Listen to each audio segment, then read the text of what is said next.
نبی کے صحابہ امت پہ نمایا ہے احسان صحابہ کا، پھیلا ہے زمانے میں فیضان صحابہ کا۔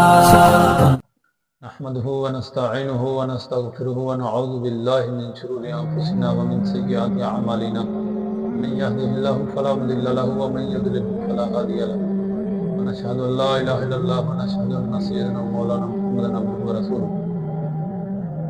قال الله تعالى اذ اخرجه الذين كفروا ثاني اثنين اذ هما في الغار اذ يقول لصاحبه لا تحزن ان الله معنا، صدق اللہ العظیم وصدق رسولہ النبی الکریم۔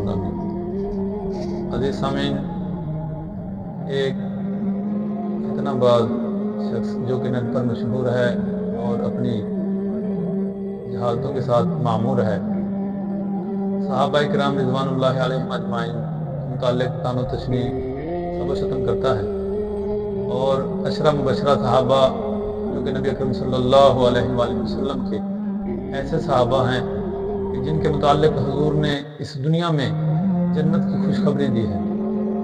10 میں سے 9 کے متعلق بکواس کرتا ہے کہ وہ جہنمی ہیں، اور اس ملعون کا وہ کلپ سن لو جس میں یہ عشرہ مبشرہ صحابہ کی توہین کرتا ہے اور بے عزتی کرتا ہے۔ میرا سوال یہ عشرہ مبشرہ والی جو حدیث ہے تو اس کی سند کے لحاظ سے ذرا مجھے تھوڑا ایجوکیٹ کریں۔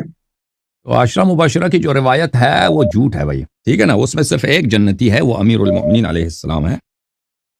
وہ ہمارے نزدیک اہل بیت علیہ السلام۔ تھوڑا اس کو ڈگ ڈاؤن کریں نا ذرا، کس طرح جھوٹ ہے؟ کیونکہ اس میں بہت ساری باتیں ہیں۔ دیکھیں، پہلی بات یہ ہے کہ ابو بکر ہے، اس کی خلافت باطل ہے، اس نے دین میں جو بدعتیں داخل کی ہیں، اس نے جو رسول صلی اللہ علیہ وسلم پہ جو حدیث گڑی ہے انما معاشر الانبیاء لا نورث ما ترکنا صدقہ، پھر اس نے ابو بکر عمر کو خلیفہ بنایا، ٹھیک ہے نا۔ امیر المؤمنین علیہ السلام رسول اللہ صلی اللہ علیہ وسلم کے جانشین تھے۔ پیغمبر نے بار بار کہہ دیا کہ میرے بعد علی علیہ السلام امام ہے، ابو بکر کو یہ امام بنایا تو یہ پیغمبر کے حکم کی مخالفت ہے۔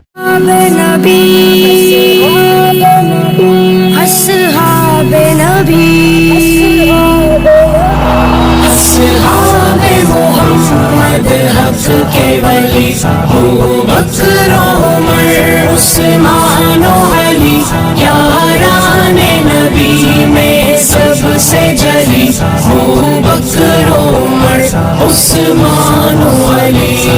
10 صحابہ وہ صحابہ ہیں کہ جنہوں نے ہجرت سے پہلے نبی اکرم صلی اللہ علیہ وآلہ وسلم آپ کی صحبت حاصل کی اور کلمہ توحید سے سرفراز ہوئے۔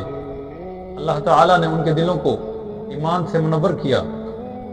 نبی اکرم صلی اللہ علیہ وآلہ وسلم نے ان 10 کے متعلق جنت کی خوشخبری دی، اور اللہ تعالیٰ نے ان صحابہ کے بارے میں قرآن میں فرمایا والسابقون الاولون من المہاجرین والانصار والذین اتبعوہم باحسان رضی اللہ عنہم ورضوا عنہ وعد لهم جنات تجری تحتها الانہار خالدین فیہا ابدا ذالک الفوز العظیم۔ اللہ تعالیٰ نے ان 10 کے متعلق فرمایا، 10 کے متعلق اور باقی صحابہ کے متعلق، وہ صحابہ سابقون الاولون سب سے پہلے ایمان لانے والے ہیں، عقیدہ توحید پر شرک کو چھوڑ کر اسلام میں داخل ہونے والے ہیں۔ اللہ تعالیٰ نے ان مہاجرین اور انصار کے متعلق فرمایا کہ اللہ تعالیٰ سے وہ راضی ہیں اور اللہ تعالیٰ ان سے راضی ہے، اور اللہ تعالیٰ نے ان کے ساتھ وعدہ کیا ہے جنت کا، اور وہ جنت میں ہمیشہ ہمیشہ رہیں گے۔ ایسی جنت کہ اس کے تحت اس کے نیچے نہریں ہیں، خالدین فیہا ابدا، اور وہ اس میں ہمیشہ رہیں گے۔ ذالک الفوز العظیم، یہ بڑی کامیابی ہے۔ تو جب اللہ نے ان سے وعدہ کیا، اگر آج کا کوئی شخص اٹھ کر کہے وہ جہنمی ہیں تو خود فیصلہ کرنا ہے۔ اے مسلمان، اپنے دل سے پوچھ، ملا سے نہ پوچھ۔ قرآن میں رب فرمائے ان کے متعلق کہ وہ جنتی ہیں اور ان کا ٹھکانہ جنت ہے، ہمیشہ جنت میں رہیں گے، اور ایسا شخص کہے کہ وہ جہنمی ہیں، تو بتاؤ اس شخص کا ٹھکانہ کیا ہے؟ اس شخص کا دنیا میں ٹھکانہ امریکہ ہے اور آخرت میں ٹھکانہ جہنم ہے۔ اور آگے سب سے پہلے میں بیان کرتا ہوں، پہلے صحابی عشرہ مبشرہ میں سے سیدنا صدیق اکبر رضی اللہ تعالیٰ، سیدنا صدیق اکبر کون ہیں؟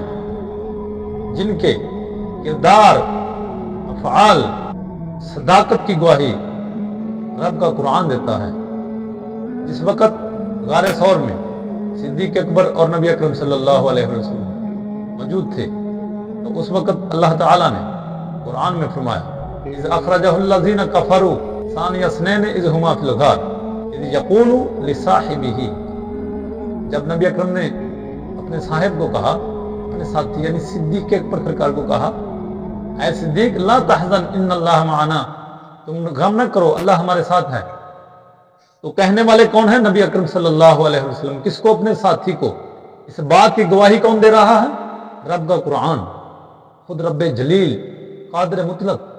جب رب گواہی دے، نبی اکرم صلی اللہ علیہ وسلم گواہی دے، ایسا بھونکنے والا کتا میں کہوں تو کتے کی توہین ہوتی ہے، کتا بھی ان کے در کا احترام کرتا ہے۔ عزیز سامعین، صدیق اکبر وہ ہیں کہ بچپنا آپ کا گزرا نبی پاک سرکار کے ساتھ، جوانی نبی پاک کے ساتھ، پھر ہجرت نبی اکرم صلی اللہ علیہ وسلم کے ساتھ، مکہ میں، مدینہ میں، سفر میں، حضر میں، مسجد میں، حج میں، قرآن میں، ہر مقام میں، خلوت میں، جلوت میں صدیق اکبر سرکار نبی اکرم صلی اللہ علیہ وسلم کے ساتھ ہیں۔ آپ ابھی دیکھو تو قبر اطہر شریف میں بھی نبی اکرم صلی اللہ علیہ وسلم کے ساتھ ہیں۔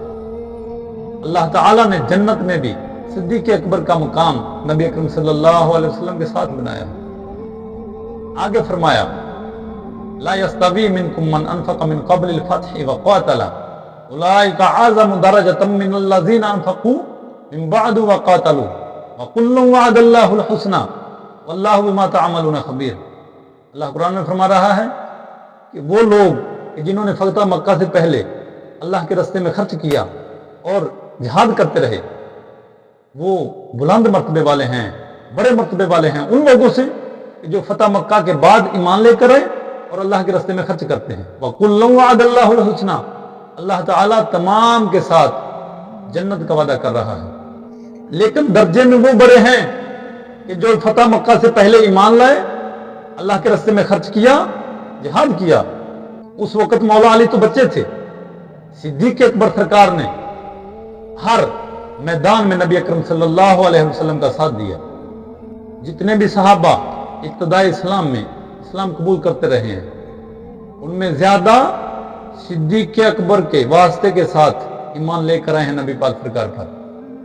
ہم تو صدیق اکبر کا ایک غار والے دن کا احسان نہیں دے سکتے کہ جب نبی اکرم صلی اللہ علیہ وآلہ وسلم کو اپنے کندھوں پر اٹھا کر اس پہاڑ کی مسافتوں کو طے کیا، پھر اس پہاڑ کی کیا مکہ سے مدینہ تک تمام مشقتوں کو برداشت کرتے ہوئے نبی اکرم صلی اللہ علیہ وسلم کے ساتھ ہجرت کر کے مدینہ پہنچے۔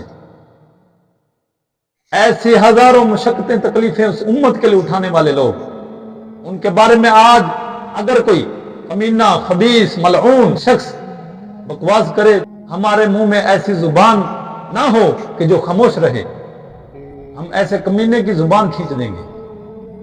تو امریکہ میں بیٹھا ہے ان لوگوں کا سہارا لے کر کہ جو اسلام دشمن ہیں، جن کے بارے میں رب تعالیٰ نے قرآن میں فرمایا یا ایھا النبی جاہد الکفار والمنافقین واغلظ علیہم، اے نبی جہاد کرو کافروں کے ساتھ، تو ان کا سہارا لے کر بیٹھا ہے، جبکہ سیدنا صدیق اکبر سرکار ان لوگوں کے دشمن تھے۔